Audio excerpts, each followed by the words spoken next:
আব্বা কোনটে? তোর বাপ এখনো কামার থেকে আসেনি বাবা।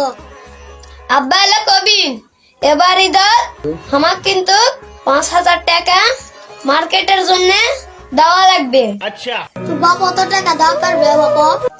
আমি কিছু জানি না, হয় আমার 5,000 টাকা দিবে, না হলে আমি নামাজ পড়বো না।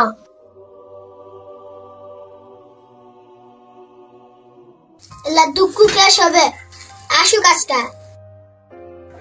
ভাত কি দিয়া? এরা বাজার করছেন সেটা দেখ। তো দে, ভাত দিব না বসা থুবু। ভাত পরে খায়নি। একটা কথা কই শুনো। কি কথা? তোমার বেটা বলে ঈদের মার্কেটের জন্য 5,000 টাকা নিবে। অত টাকা কোনটি পামু? ও বুঝে কওয়া পারেননি। পারলে তুমি বুঝাও, এই ঘরত ছুতা আছে। এ রাপি রাপি কে সাবা? বস বাপো, ভাত খা। তোর মা বলে কি বেকাশু বাপো? হয় আমার 5,000 টাকা লাগবে। কত টাকা পামু কোনটি দিন কদিনই? 2,000 টাকা দিমুনি বাপো।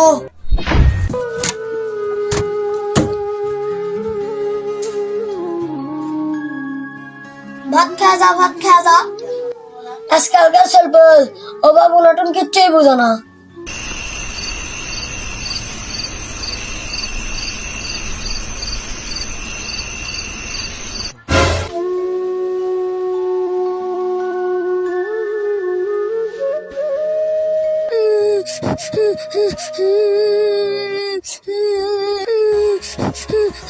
কে আছে বাপু, কে আছে বাপু?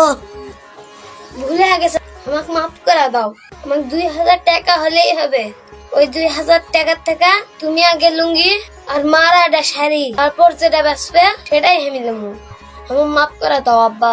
আল্লাহ সবার ছেলের জিঙ্গা বুদ্ধি দে।